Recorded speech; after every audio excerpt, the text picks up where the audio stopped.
de la situación de la ética, pues no, todavía no son aspectos que estén muy claros, muy clarificados en este ámbito de la inteligencia emocional. En efecto, lo has comentado muy bien, ilustre maestra Lucía. Gracias por el testimonio, por la preocupación didáctica. Por supuesto, se habla desde la parte de la experiencia, pero también de la ciencia educativa. Lo has comentado muy bien. Todavía no podemos oler todavía no se puede oler desde las máquinas lo que es realmente la realidad. Aquí vamos a ver el caso de un hombre llamado Gottlieb Leibniz del siglo XVII, que lo comenta muy bien el texto del día de hoy. Muy bien, ilustres maestras, aprecio mucho el testimonio, como pueden ver, ya pasó el tiempo, ya nos queda poco tiempo. Y hoy vamos a ver la praxis número 4, que es hacer un diseño instruccional para darle sentido a ese tipo de tecnologías que no es el santo grial. Ya la hemos visto, no es el santo grial de la educación, pero al parecer se podría decir que es una idolatría. ¿Qué significa esta palabra de idolatría? Como si fuera una deidad por el cual se debe de adorar. No, la ciencia es totalmente humana, al igual que la tecnología. Si el ser humano falla, la tecnología lo hará también. Bien, en esta quinta sesión del día de hoy, nos compete y entra en un terreno áspero, un terreno rústico, un poco así como desértico. El tema de lo que es la inteligencia artificial, ya lo hemos visto con este famoso chat, ¿no? GPT, ya lo hemos revisado precisamente. Y hemos visto otro tipo de aplicaciones por el cual este tipo de artículo viene en una revista de España con el profesor Sergio Marín, que yo se los dejé por ahí, que lo has comentado muy bien, el tema de las partes de las emociones. Vamos a ver qué dice. Y claro, hoy vamos a terminar con la praxis número 4, que por cierto, maestras, ya se lo comenté por ahí también a la maestra María, les dejé una película para ver en la sesión de cierre de nuestra materia. No sé si ya la vieron, les dejé ahí la página donde la pueden ver online y para debatir la siguiente semana. ¿Por qué?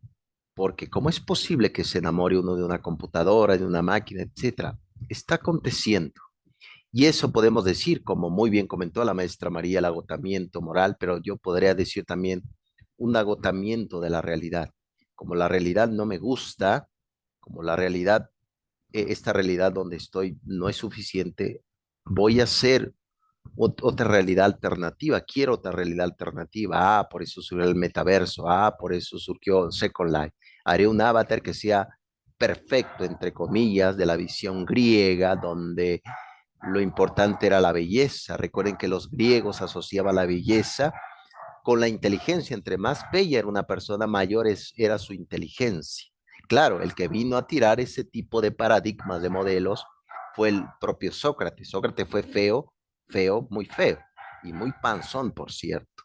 Vino a tirar ese tipo, eh, lo que está aconteciendo. Aquí dice la maestra María, apenas realizamos lo de esta semana. En efecto, ilustre maestra María, aprecio. Voy a ver tu edición de video, maestra María, esos 4 minutos. Ya si tú dices, oye, profesor, no me bastan minutos, quiero horas. Con gusto, maestra María, puedo dejarte que hagas una película prácticamente, una película. Muy bien, vamos a ver qué dice este texto de ética e inteligencia artificial. Muy bien, para poner sobre la mesa algunos puntos, es importante mencionar lo siguiente. Hay dos textos que ya les acabo de comentar, pero voy a hacer un poco de reminiscencia, volver a recordar como se dice en griego. José María Bautista es un profesor especialista sobre todo en temas de auge tecnológico y sobre todo en temas también de dificultades de este tiempo en términos escolares. Este libro se llama Liderazgo Vica, de José María Bautista. Liderazgo Vica es de la editorial Innovación Educativa. Si alguien lo quiere adquirir, adelante. Es un buen libro y excelente texto para llevar a cabo en el ámbito educativo. Ya recordamos que VICA significa volatilidad e incertidumbre, complejidad y ambigüedad. Por eso se llama pica. Lo has comentado muy bien. Todos esos grandes padecimientos, por ejemplo, reflexionando. En la mañana estaba yo platicando con mi esposa en el desayuno. Estamos reflexionando sobre el tema de la drogadicción, de las drogas en el mundo, en especial México con su vecino del norte y los países del sur. Entonces uno analiza, bueno, todo el tema del narcotráfico surge a raíz también de un gran padecimiento. ¿Cuál es? La era del vacío. Todo el mundo se siente vacío. ¿Por qué me quiero apartar de esta realidad? Claro, estoy dando una descripción filosófica porque es mi especialidad, pero estoy seguro que ustedes, maestras, darán también su explicación. No solamente es de estos capos de la droga, etcétera, sino quién consume la droga, en qué circunstancias están. ¿Estarán precisamente en ese mundo o estarán en otro tiempo? Precisamente hablando de droga, también la tecnología se ha convertido en una droga, en un narcótico y hay que evitar precisamente que no sea en exceso. Por eso, este texto de ética nos mide y nos dice, aguas, es importante poner límites. Un claro ejemplo en esta primera tesis, van a ver un auto que se conduce solo y apenas hace 10 años empezó a hacer la propuesta de automóviles que se conduce solo. Llévame por favor al restaurante, llévame a la casa de Toño, llévame a la casa de la maestra María, etcétera, etcétera, ¿no? Y bueno, ¿y qué tal si en el camino acontece circunstancia? Hay una manifestación, sale un niño corriendo detrás de una pelota, que es como algo lamentablemente común en las calles, y resulta que el auto, pues, ocasiona un accidente. ¿Quién va a ver por ese tipo de circunstancias? La máquina se va a sancionar a la computadora que lleva el automóvil, se va a sancionar a la inteligencia artificial. ¿A qué vamos con todo esto? Que lo que muy bien comenta este autor en Ética e Inteligencia Artificial es que debemos precisamente ver cuáles serían los límites de lo que es la vida sensible, es decir, la vida humana, y la vida artificial. Recuerden que hay dos características en todo esto. Lo que se llama, por ejemplo, seres artificiales, todo lo creado por el ser humano. Seres artificiales. Seres naturales somos nosotros. ¿Quién nos creó? Pues venimos de nuestra familia, pero nuestra familia se va en un término hacia atrás. En algún momento hubo nada. Y esa nada se puede argumentar un ser supremo, claro, respetando las creencias de cada quien aquí. Muy bien, aquí dice algunos apostillados que la maestra María describe. Dice, los medicamentos son drogas, todos las consumimos. En efecto, farmacodependientes, menciona la maestra María, en efecto, recordando el término griego, ya les he platicado, la palabra fármaco significa en griego salud y muerte. Tiene ese dualismo. Por supuesto que sí tiene el dualismo. ¿Por qué? Un medicamento, tomarlo en exceso, puedo morir, ¿no? En efecto, ilustra maestra María, un poco maniqueo, ¿no? Un poco maniqueísta, lo bueno y lo malo, ¿no? Pero esos fármacos, me parece que somos hay que tener cuidado con esa dependencia, ¿no? En efecto, beneficios, riesgos, lo comentas bien, ilustra maestra María, estás muy activa y eso es bueno. Entonces, eso es, evitemos que la misma tecnología aplicada al ámbito educativo no se convierta en una droga, no se convierte en un narcótico, que sea imposible. Híjole, imagínense nada más este escenario, que vamos a dar clases presencial y resulta que, pues, se me olvidó mi computadora y resulta, híjole, ¿cómo voy a dar clases? No puedo dar clases sin mi computadora. Ah, pues, has preparado ya la sesión, no lo tienes en la mente, adelante, trabaja. Esa es la forma también de no perder de vista este tipo de circunstancias. Claro, lo que se busca también es optimizar los procesos de producción, lo que muy bien comenta el autor. Imagínense nada más en un futuro, que ya les he platicado, donde los docentes ya no son docentes de carne y hueso, sino son pura inteligencia artificial, que solamente se le tiene que actualizar algunos software cada mes, que solamente se le tiene que dar ciertas reformulaciones de actualización y punto. Sin darle que, bueno, un docente en este tiempo ya no tiene seguro social, yo no tengo seguro social. Me imagino que las que están aquí, maestra, a lo mejor sí lo tienen. Yo no tengo seguro social, les he platicado. Yo cada trimestre firmo mi carta de renuncia. ¿Y qué pasará si una inteligencia artificial no tenga nada de eso? Simplemente automáticamente te da una retroalimentación. Recuerden, el chat que ya lo vimos, GPT, que ya lo revisamos por acá, ese es como el primer prototipo. Va a venir todavía mensajes de voz y videos para que tenga mayor realismo y no te sientes solo, sola, ¿no?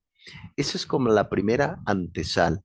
Coches autónomos, una gran alternativa o problemas en todo esto. Vamos a proseguir con este tipo de disyuntivas de ética en la inteligencia artificial. Muy bien, aquí viene precisamente, viene el tema de el consumo. Vemos muy bien que no solamente hay consumo de materia, es decir, tengo mi computadora, ustedes consumen internet, etcétera, sino como que hay cierto consumo emocional. ¿Por qué razón? Se asocia, lo que muy bien comenta el autor, lo asociamos con, dice, bueno, me siento triste, curiosamente, la persona que se siente triste gasta más que la persona que se siente bien. ¿Por qué se gasta mal? Pues, ¿por qué, perdón, por qué se gasta más en el momento de una gran tristeza? Porque quieres llenar ese vacío con materia. Por supuesto que sí. Por lo tanto, en este tiempo de la tecnología en la educación, del auge de la inteligencia artificial, vemos también que, ya lo comentó muy bien Shulhan, que ese es el siguiente libro que les voy a recomendar, se llama La Sociedad de la Transparencia, de Shulhan, de la editorial Herder. Lo ha revisado muy bien porque lo que se sube a la red, lo que se sube dentro de ese mundo de la era digital, difícilmente desaparece. La privacidad. Imagínense nada más, maestra María, que uno tipo de este software de inteligencia saque tu información públicamente. ¿A quién vas a demandar? ¿Al que hizo la inteligencia? Te va a decir, no, la inteligencia es autónoma, ella piensa para sí. ¿A quién vamos a demandar entonces? A eso va precisamente los peligros de este tiempo. Claro, selección de datos. No hay que creer todo lo que se encuentra en Internet. Muchas veces, curiosamente, en efecto, al que hizo el programa, no, maestra María, pero la argumentación sería, no, el programa es autónomo, el programa piensa para sí mismo y actúa, por eso se habla de autonomía tecnológica. Adelante, maestra Lucía, te escuchamos. Bueno, con respecto a lo que está mencionando sobre que nos estén invadiendo la privacidad, un claro ejemplo de ello es Google. Y Google escucha todo el tiempo lo que estamos hablando con nuestros teléfonos celulares, a reservas de que tú entres a la configuración y lo apagues. Pero por default está automatizado y uno le da permiso cuando uno crea la cuenta, cuando uno le solicita sus servicios y demás. Uno está firmando una autorización para eso.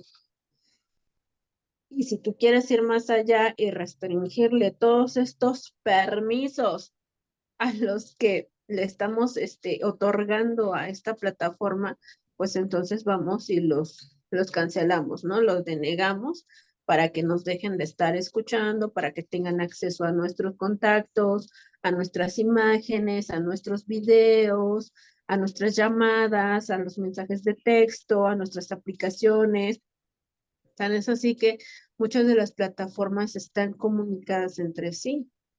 O sea, si de repente Google escucha que yo estoy en busca de un producto, entro a Facebook y automáticamente me aparece la sugerencia de ese producto que yo estoy buscando. ¿Por qué? Porque me están escuchando. Me están escuchando para pues promocionar el marketing de estos productos. Y es inteligencia emocional, es inteligencia artificial, perdón. Entonces, es algo que ya vivimos y como tal demandar a Google no podría porque ellos mismos están creando sus políticas y se están protegiendo.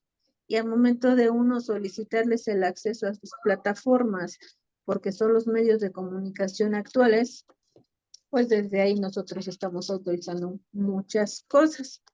Por eso dicen, aceptas los términos y condiciones del servicio, uno le da aceptar y pasas al siguiente clic para empezar a usar la aplicación.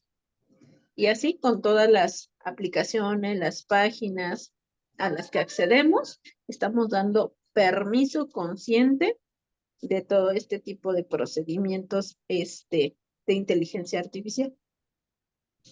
En efecto, ilustre maestra Lucía, excelente apostillado. Ahorita leo tu apostillado, ilustre maestra María. Lo comentas bien.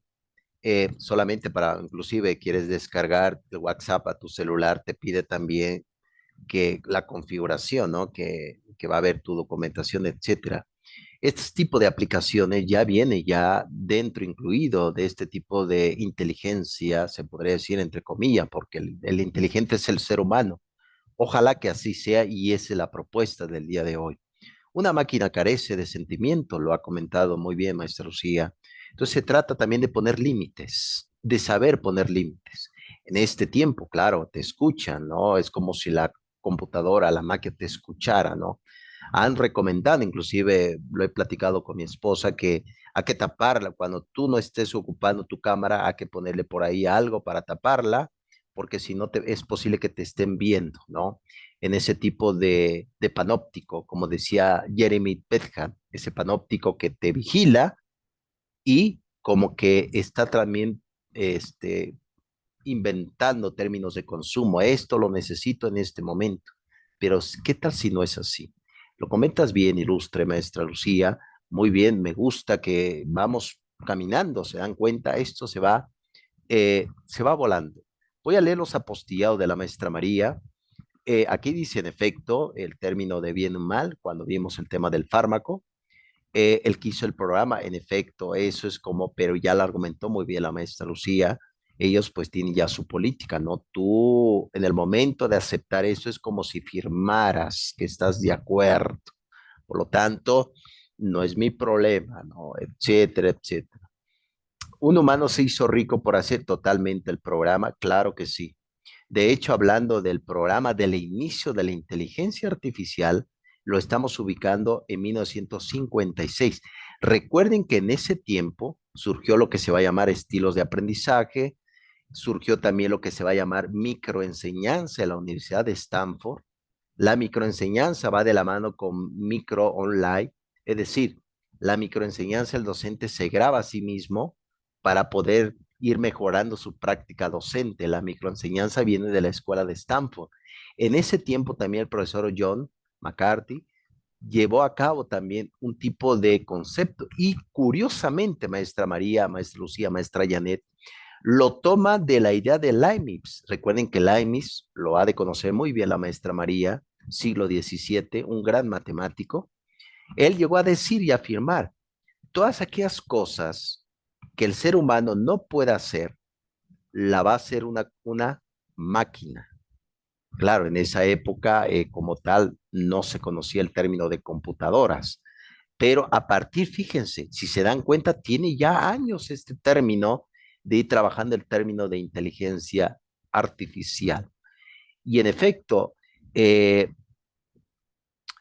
aquí dice la maestra María, se lava las manos, en efecto, recordando y citando a este procurador romano del siglo primero, estamos hablando del año 20, bueno, del año 34 aproximadamente de nuestra era, Poncio Pilato, que se lava las manos, ¿no? El problema está ahí, pero no es mi culpa, ¿no?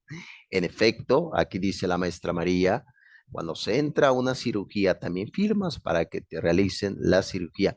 En efecto, Sí, pero también de las posibles complicaciones que llegan a ver y que si te mueres, ellos no tienen la culpa.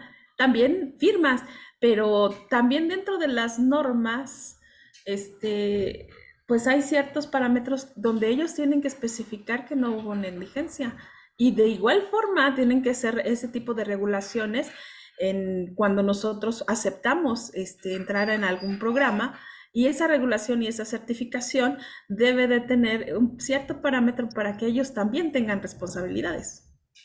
Y sí existen, están en los términos y condiciones y en las políticas de privacidad de cada una de las aplicaciones, pero pues siempre les damos a aceptar y nunca las leemos. Claro. Y además es un artículo grande, ¿no, maestra Lucía? Es un artículo más de una cuartilla muchas veces. Y como andamos deprisa, Ay, son Biblias de cientos de hojas.